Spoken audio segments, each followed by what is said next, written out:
When the HOA security guy stood in front of my 20-ton tactical supply truck like he was Captain America with a name tag, I had two thoughts. 1. This man's spine is made of pure delusion, and 2. I hope he likes lawsuits. That's how the chaos started. It was 6:48 a.m., the sun barely up, the dew still fresh on the neighborhood sidewalks, and my lead driver Brett was radioing in from the front gate. His voice crackled through the radio, laced with confusion and annoyance. Jay, we got a situation. Some dude in a reflective vest is standing in front of the truck waving his hands like he's about to summon an airstrike. I nearly choked on my coffee. I knew exactly who it was. The new HOA security guy. A guy named Chad, of course. Apparently, the HOA had voted to hire private, neighborhood enforcers after a rash of mysterious garage door code leak. Real CSI stuff. Now they had clipboards, vests, and walkie-talkies, and delusions of jurisdiction. I got in my truck and headed to the gate, already rehearsing my speech in my head. These weren't just any trucks being blocked. I run a logistics company that contracts with several federal agencies, including the National Guard. That morning's delivery was carrying encrypted communications gear, mobile water purifiers, and boxed rations scheduled for a statewide emergency drill. And it was all time-sensitive. But HOA Chad didn't care. He stood planted in front of the lead vehicle, arms crossed like he was about to issue a parking ticket to an Abrams tank. I pulled up beside the truck and stepped out. "Morning," I said, keeping my tone friendly. Chad glanced at me, then at his clipboard. "These trucks aren't on the approved vehicle list," he declared. "You'll need to turn around or get proper authorization from the HOA board. No exceptions." I stared at him, trying to decide if he was kidding. He wasn't. "You do realize this is federal equipment, right?" I asked. "It's part of an authorized supply chain for the National Guard. We've been running this route every Thursday for 6 months. You're literally blocking a unit with a satellite relay in it." Chad didn't blink. "Federal or not, if it doesn't have a residential delivery permit or an HOA clearance, it's not coming in." He then pointed at a laminated sheet hanging from a chain-link fence that read, "No oversized vehicles without prior notice. HOA Resolution 17.3b. At that point, Brett leaned out of the truck window and whispered, "Should I just idle forward?" "He looks like he'd flinch." I held up a hand. "No, we're not running over HOA security. That's how you end up in a BuzzFeed headline." Instead, I pulled out my phone and called Karen. Yes, her real name was Karen. She was the HOA president, full of Botox and bad energy. Her voice came through the line like a screeching teakettle. "Mr. Harrington, if your drivers cannot follow our entry protocols, perhaps you should find alternate delivery zones. We can't have military-grade trucks intimidating the residents." I took a breath. "Karen, you're currently impeding federal logistical operations. Do you understand what that means legally?" She chuckled. "You can go around like everyone else, Jay. Maybe this will teach you not to be so entitled." Then she hung up. I turned to Chad, who was now taking pictures of the license plates with a disposable camera. "You're gonna want to delete those," I said. "That plate is registered to a communications crate under protective classification." He smiled smugly. "I'll send them to the board. Let them decide." I looked at the chain he had wrapped around the gate post and padlocked shut. That was the moment I made a mental note. Today would be the last time anyone from that HOA blocked one of my trucks. I called Sergeant Ramirez, my contact with the National Guard. Within moments, her voice crackled on the line with military precision.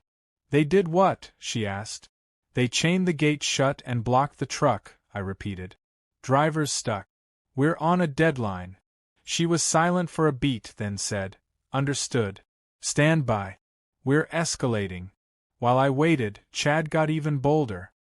He walked over to the second truck, tapped on the window, and said, "You're not authorized to be here. I could report you to Homeland Security for impersonating military transport." The driver, A real Army reservist named Darnell raised his eyebrow and replied, "You think I'm impersonating myself? Son, I've served longer than you've had chest hair." Chad turned red but strutted back to his post like he'd just won a round. 10 minutes later, the sound of approaching engines made Chad freeze. A matte black SUV rolled up, windows tinted, government plates gleaming. Out stepped two men in suits with earpieces, clearly not HOA members. One approached Chad, flashed a badge and said, "Sir, you're currently interfering with a federally sanctioned delivery. Unlock the gate now or you will be detained under Section 138 of Title 18. Chad looked like someone had yanked his batteries out. "Wait, are you guys real?" he mumbled. "This isn't like neighborhood cosplay?" The agent didn't answer. Chad slowly fumbled for the keys and unlocked the gate with trembling hands. As the convoy rolled through, I caught Karen standing in her front window with binoculars and a shocked expression that could curdle milk. I gave her a polite wave. She shut the curtains like I'd just flashed a lawsuit at her. I got back in my truck, adrenaline fading, and turned to Brett. "So what do we do now?" he asked. I smiled.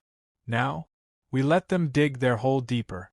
We're gonna give the HOA the full education on what happens when you pick a fight with the federal supply chain." Later that day, a formal notice was served to the HOA's legal contact. Blocking a federal delivery was no joke. It triggered automatic investigation protocols. Karen tried to say it was all a misunderstanding, but the photos, gate chains, and Chad's little security show were all documented. Brett uploaded a video of the whole incident to Reddit under Entitled People with the caption, "HOA guy tries to block National Guard, gets owned by feds." It hit 800,000 views in 6 hours. But that was just the beginning. Because they hadn't just blocked a truck. They'd triggered a chain reaction that would bring their little kingdom of HOA nonsense to its knees. And the next delivery? That one would come with something no HOA rulebook could stop: military-grade backup. By the next morning, the entire neighborhood was buzzing like a kicked hornet's nest. Cars were slowing down to stare at the now infamous front gate, where Chad had chained it shut and nearly caused a federal incident. Someone had already placed a hand-painted sign near the sidewalk that read, "Military Zone, do not poke." It wasn't wrong. Inside the HOA boardroom, also known as the rec center gym with folding chairs, Karen was doing her best to save face.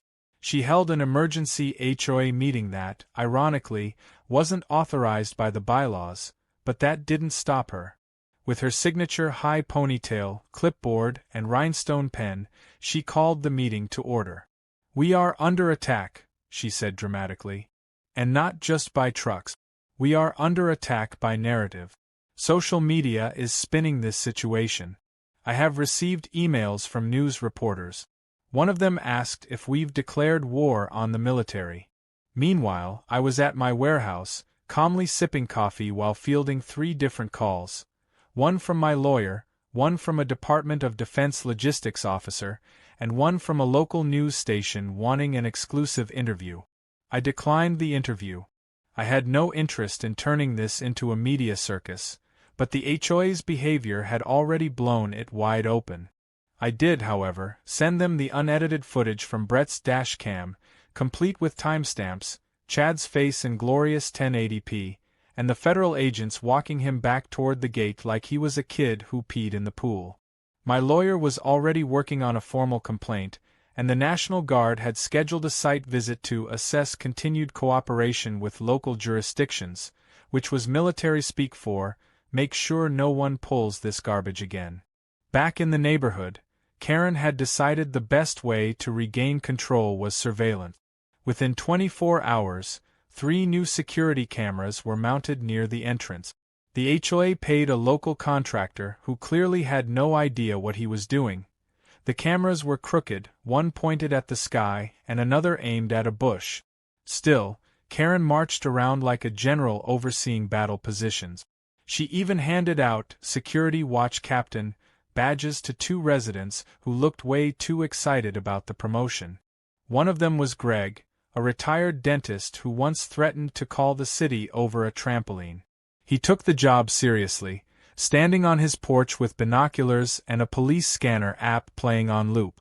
Things took a darker turn when Karen emailed a community-wide bulletin accusing my company of unauthorized transport of unverified contents, stating that these trucks may be endangering neighborhood children and pets.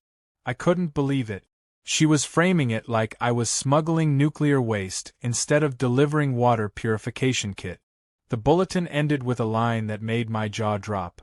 In the interest of safety, all residents are encouraged to record any suspicious deliveries and immediately report them to the HOA emergency line. They set up an emergency line. I had to read it twice to believe it. Then came the next major misstep. On Friday morning, one of my drivers, Luis, called me from the neighborhood's east entrance. He'd taken the alternate route, only to find Greg and a few other security volunteers standing near the cul-de-sac entrance with orange vests and cones. "They're doing a vehicle checkpoint," he said, confused. "Are they allowed to do that?" My heart sank. "Absolutely not," I said. "Take pictures. Do not engage. I'll handle it." I arrived 20 minutes later to find Greg waving down Luis like he was directing traffic at a rock concert. "Sir, we're going to need you to open the back of the truck," he said, clipboard in hand. Luis didn't say a word. He just held up his phone, camera rolling. Greg seemed unfazed. "We're authorized under Emergency HOA Resolution 19.2c trucks over a certain weight class must submit to visual inspection." I stepped in and said, "Unless your name ends in .gov, that's not happening." Greg blinked. "We're trying to protect the neighborhood." I smiled politely. "By inspecting sealed military shipments? You know that's a felony, right?" That got his attention. I didn't even need to escalate. Luis had already sent the footage to my military liaison. Less than an hour later, Sergeant Ramirez herself rolled up in a military SUV. She stepped out, crisp uniform and all, and walked directly to Greg, who had by then removed his vest and was pretending to be a jogger. "Sir," she said calmly, "we have confirmed unauthorized civilian attempts to breach logistical routes. This is now part of a formal investigation." Greg's face went ghost white. Karen arrived seconds later, heels clicking on the pavement, yelling, "This is an overreach. You can't just storm into our community without a warrant." Ramirez didn't even flinch. "Ma'am, this isn't a storm. This is a light drizzle. And we don't need a warrant to enforce federal transport compliance. Your people are interfering with a protected supply chain." Karen tried to talk over her, but Ramirez lifted a hand and calmly stated, "Any further interference and we'll file for a federal injunction. That includes false reporting, unauthorized blockades, and unlicensed checkpoints. This is your only warning." Then she handed Karen a thick folder with the title Legal Notification of Obstruction Violation and Compliance Requirements. Karen snatched it like it had personally insulted her. The HOA crowd started to disperse, whispering among themselves. Later that afternoon, the community message board exploded. Residents who had been neutral were now furious. A few even apologized to my drivers. One woman named Brenda wrote, "I thought those trucks were scary at first, but now I realize they're helping. What's scary is that I nearly believed Karen's newsletter." Another posted a meme with Chad's face photoshopped onto a traffic cone, captioned, "Defense level, wet floor sign." By nightfall, Karen had gone quiet, but not before one final, desperate move. She sent a last-minute notice declaring a temporary ban on non-residential industrial traffic pending HOA review. She tried to seal it with a digital signature, but it was full of typos and wasn't even in the correct file format. I printed it out, framed it, and hung it on the warehouse wall next to the now viral screenshot of Chad being escorted away from the gate. It was only the second day of pushback, and already the HOA was unraveling. But the funny thing about logistics? It doesn't stop. And neither do we. I had a full manifest for the coming week. And the next time my trucks rolled through, they wouldn't just be carrying supplies. They'd be carrying a message. One Karen and her clipboard army wouldn't be ready for. The silence from Karen lasted exactly 2 days. 2 whole days where there were no surprise checkpoints, no emails with red-letter warnings, no HOA goons trying to act like they were customs agents at a border crossing. It almost felt like peace had returned. Almost. But it was the calm before the storm, because what Karen lacked in legal sense, she made up for in pure, chaotic determination. On Monday morning, I received a notice in the mail from the HOA. It was printed on pink paper and smelled like cheap perfume, which meant it was absolutely authored by Karen. The header read, "Formal complaint against repeated violations of community order and safety." I rolled my eyes before I even got to the second line. According to Karen, my deliveries were not only disruptive, but now suspected of housing unapproved technologies and hazardous equipment. She cited numerous resident complaints, including a claim that one of my trucks emitted a low-frequency hum that scared a neighbor's cat into hiding for 3 days. I laughed out loud. A hum? We were delivering power storage batteries, not alien artifacts. But she wasn't done. She attached a blurry photo of my driver Luis yawning in the cab of his truck with the caption, "Potential fatigue risk to children." I nearly spit my coffee. I could have ignored it, but my lawyer insisted I respond officially. Not only were we now documenting everything for the potential civil case, but the military was watching too. I drafted a response, politely explaining, again, the legal status of our deliveries, the federal documentation supporting our access, and a friendly reminder that impersonating regulatory authority carried real consequences. I CC'd the local police department this time, just for good measure. That same afternoon, I received an unexpected visit. 2 men in pressed suits showed up at my warehouse. One introduced himself as Agent Keller from the Office of Defense Logistics Oversight. His partner, Agent Lim, nodded silently, flipping through a folder. "We've been reviewing the situation with your HOA," Keller began, "and let's just say, it sparked some attention upstairs." I led them to the back office where we sat down, and they laid it all out. Apparently, Karen had made not just local noise, but sent actual letters to congressional offices claiming our deliveries were part of a covert operation meant to militarize civilian neighborhoods. She had even referenced a non-existent Operation Backdoor Bayonet, which sounded like something a teenager would make up in Call of Duty. Agent Lim opened his folder and revealed a printed copy of one of Karen's emails. "She sent this to a senator's office," he said, tapping the page. "Claimed you were building a secret military base inside your garage." I couldn't even form words. "That's my gym," I finally muttered. "There's a rowing machine and a broken fan in there. The agents weren't here to investigate me. They knew exactly what I did, and all my contracts were verified. No, they were here to make sure this circus didn't derail anything critical." "We're not concerned about you," Keller assured me. But when someone throws around words like covert ops and neighborhood destabilization, it triggers a protocol. "We're fast-tracking a legal containment notice for that HOA. If they interfere again, it'll go federal." He handed me a letter to present if another issue occurred. It was titled Notice of Protected Federal Operations, Priority Designation. Translation: the HOA was officially on a short leash, and I held the leash now. Unfortunately, Karen didn't take the leash well. That evening, she called an emergency board meeting in the clubhouse. She went full scorched earth. According to an attendee who secretly recorded the whole thing, she stood up in front of the dozen remaining HOA members and said, "I don't care who he delivers for. This is our neighborhood, and he doesn't make the rules. We do." There was a scattered cheer, mostly from her 3 closest allies: Chad, who had somehow not been officially fired yet, Greg the self-appointed watch captain, and one guy named Dennis who just wanted to be part of something. But the rest of the room? Dead silent. The audio captured one woman whispering, "She's going to get us sued into dust." Karen then unveiled her grand plan. We're going to file for community rezoning. If we change the zoning designation, his trucks won't qualify to enter at all. That's when I knew she had fully lost it. Rezoning was a municipal process that required city approval, state verification, and months of bureaucratic slog. She thought she could just file some paperwork and block federal transport. But she wasn't done. She proposed a motion to install automated tire spike barriers at the main gate to control oversized entry.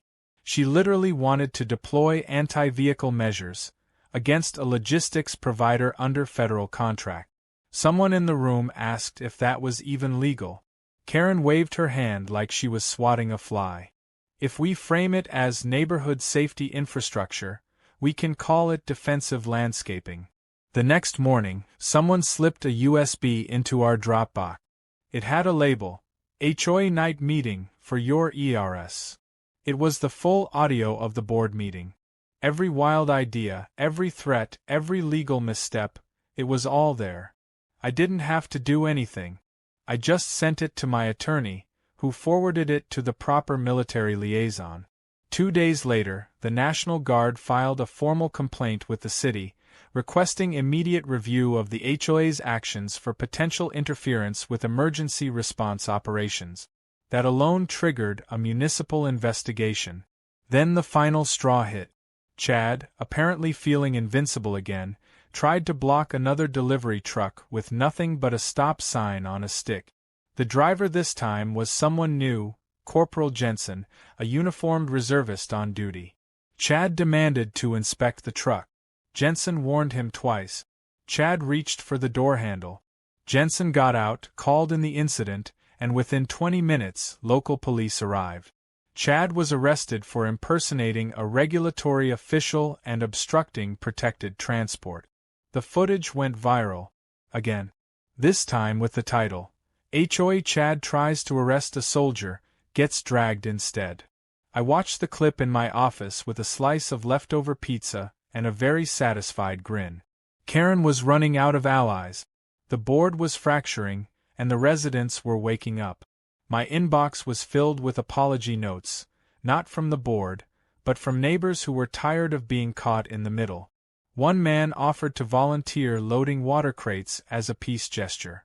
Another said he'd been a veteran and hated what the HOA was doing to the community. People were realizing that the enemy wasn't a couple of trucks. It was the wannabe dictators with clipboards and too much free time. And me? I wasn't planning on stopping. I had one more delivery coming next week, and this time, it wouldn't be just any shipment.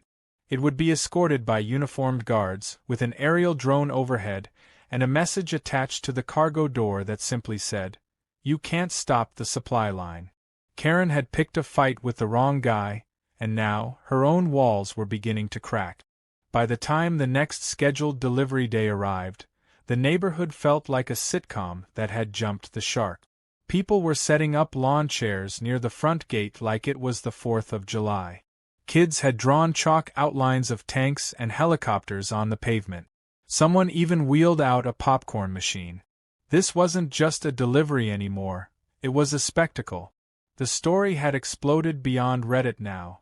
A few local reporters had set up cameras near the sidewalk, hoping to catch the next chapter of the HOA versus National Guard soap opera. I wasn't exactly thrilled about the attention, but I wasn't going to let the moment go to waste either. We were about to deliver a shipment of mobile solar generators and tactical-grade rations for a nearby base drill. Nothing illegal, nothing classified, just more of the same essential work we'd been doing quietly for years, until Karen made it everyone's business. We didn't come in quietly this time. The convoy consisted of 2 standard delivery trucks, followed by a black SUV carrying National Guard representatives, and trailing them was something new, a pair of olive-drab Humvees from the local guard post. Not combat-ready or armed, just official vehicles acting as escorts. And up above, for just a few minutes, a small drone buzzed gently through the sky, part of the base's training program, but also streaming footage back to command. The convoy rolled toward the gate, which had been suspiciously unlocked this time. No Chad in sight. No cones. No spike strips. Just wide-eyed residents holding their phones like they were filming a UFO landing. I stepped out of my truck as we paused near the entrance. I was wearing my company uniform shirt, tucked neatly into jeans, clipboard in hand. But walking beside me was Sergeant Ramirez in full National Guard regalia, boots clicking against the pavement like punctuation marks. She scanned the area with the sharp eyes of someone trained to spot danger before it shows up. Then she saw the handmade sign someone taped to a mailbox. "Welcome Supply Hero." She gave a small smile. "Looks like your public relations are working out." Karen, of course, wasn't out front. But that didn't mean she wasn't watching. In fact, I was almost certain she was holed up inside her home, clutching binoculars and a legal pad covered in passive-aggressive bullet points. Ramirez gestured toward the gate. "We good to roll in?" I nodded. The trucks pulled forward slowly as neighbors waved. A little kid even saluted the drivers as they passed. We parked in front of the designated unloading zone near my warehouse, which was technically within the neighborhood's jurisdiction but privately owned and legally off-limits to HOA enforcement.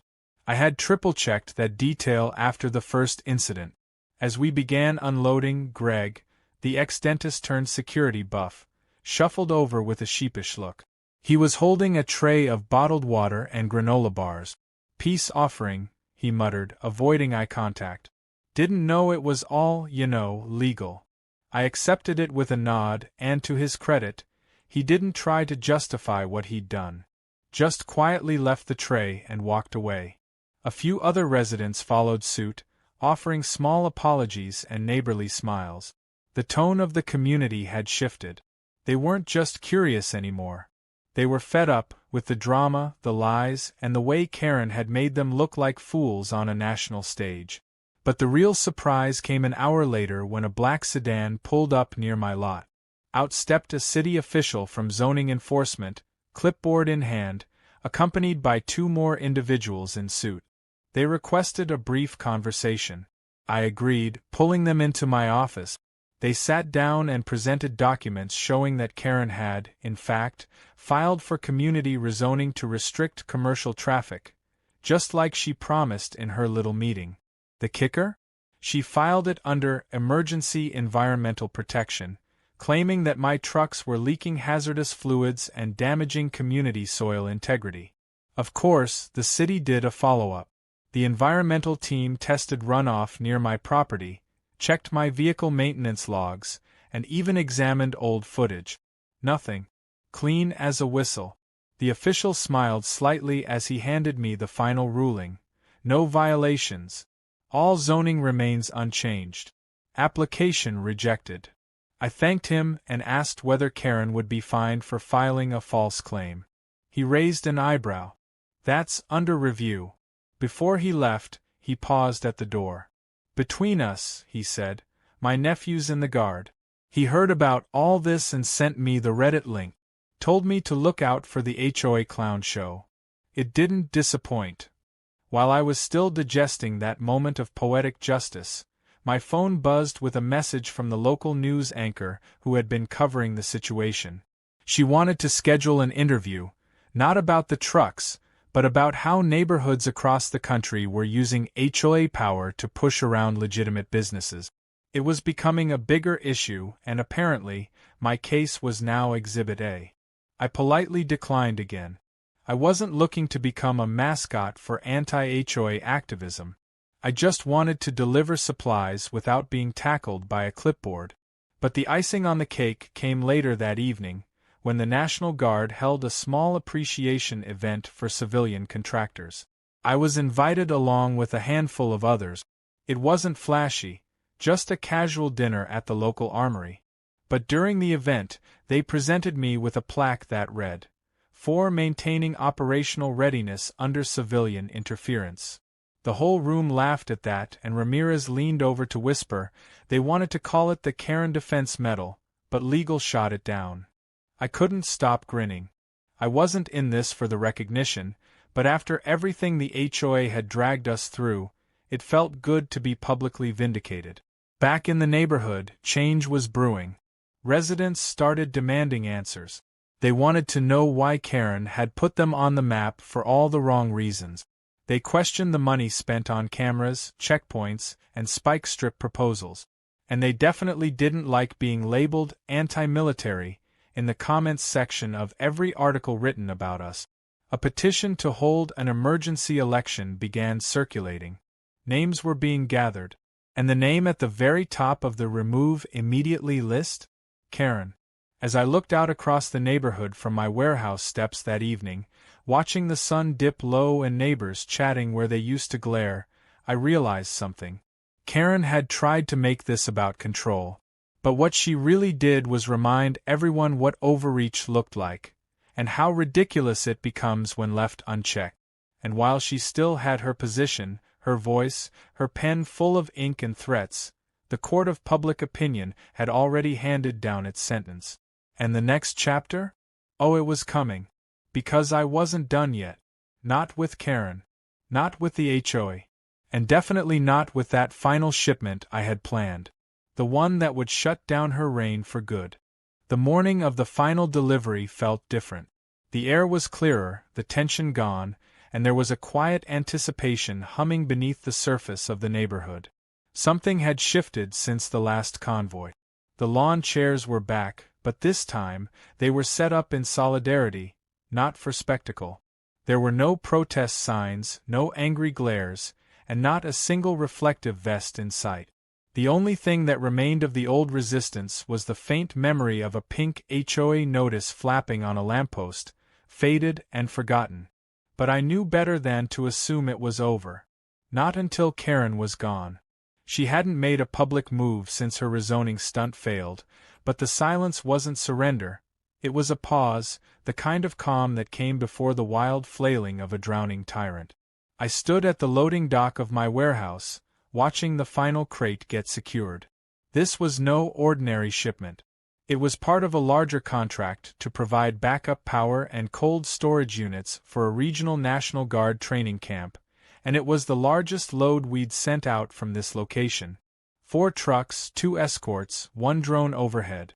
Fully authorized, fully documented, and more than enough to draw Karen out if she had anything left in her bag of tricks.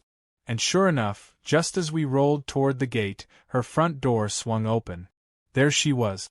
Clipboard in hand, phone held high, like she was trying to film a citizen's arrest from across her hydrangeas. Her mouth moved furiously, no doubt narrating her latest attempt at spinning reality into fiction. She stayed on her porch though, too burned from the last rounds to get any closer. I didn't even glance her way as the trucks rolled through. I let the drone capture the footage. That had become the new insurance policy. Let the camera record what my words no longer needed to explain.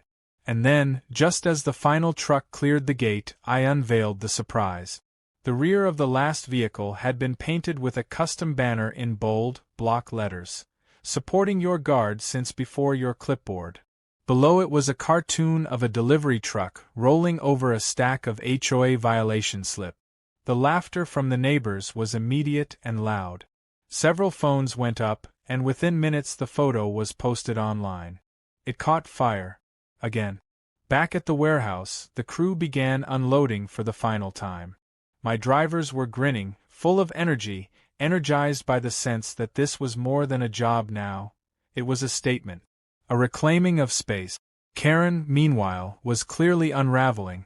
She paced the sidewalk for over an hour, making calls, gesturing wildly, ignoring everyone who passed.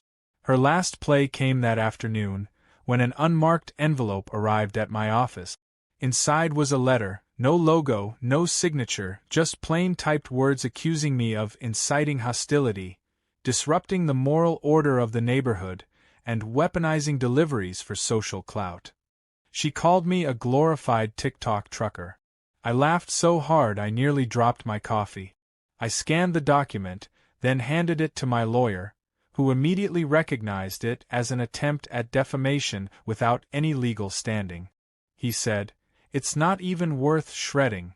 But I disagreed. I took the letter, framed it, and added it to the growing wall of ridiculous HOA mementos in my office. Then I went a step further. I uploaded a photo of it to Reddit with the caption, "Karen's final act of desperation calls me a weaponized delivery influencer. Should I put it on a t-shirt?" The comments were pure gold. Print it. Wear it. Deliver justice. That evening, the HOA held its emergency election. For the first time, residents showed up in record numbers. Over 80% of the community cast their vote. The room was filled with whispered conversations, quiet tension, and the nervous energy of people finally fed up with being ruled by threats and ego. Karen sat stiffly at the head table, flanked by her shrinking band of loyalists. She looked confident, but her eyes kept darting to the hallway where people continued to enter. The writing was on the wall. This was her last stand.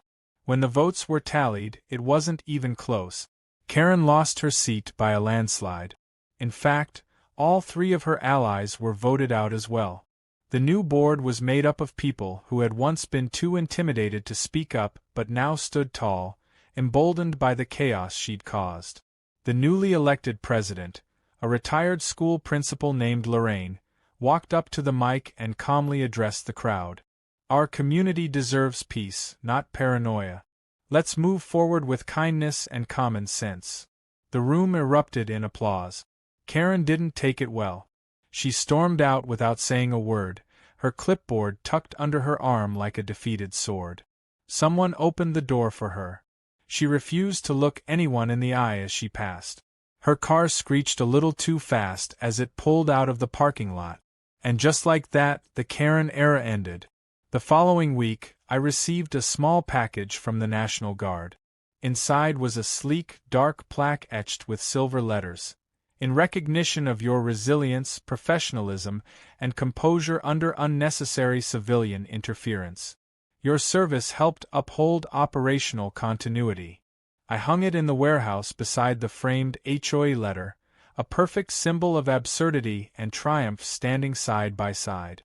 I looked around at my team, drivers, clerks, techs, all smiling and laughing as they loaded up the next set of routes. The tension was gone, replaced with a sense of pride. We weren't just surviving. We were thriving.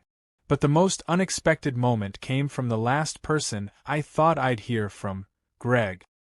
He showed up at the loading dock one afternoon with a six-pack of root beer and an envelope. "Don't laugh," he said, handing me the envelope. Inside was a hand-drawn map of the neighborhood with a note, "Alternate entry routes. Just in case you ever need to sneak in again." I smiled. "Thanks, Greg." He nodded. "I was wrong. A lot of us were. But we're gonna fix it." He walked off without another word, and I realized even the most entitled neighborhoods can change, if someone stands firm enough to force that change.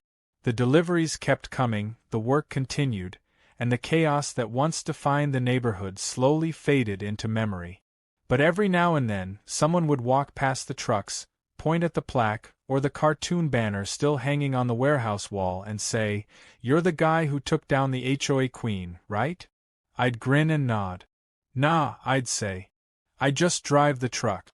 The clipboard did all the damage itself. And with that, I'd hop back into the cab, ready for the next delivery, knowing full well that no gate, no chain, no HOA nonsense could ever stop the line again.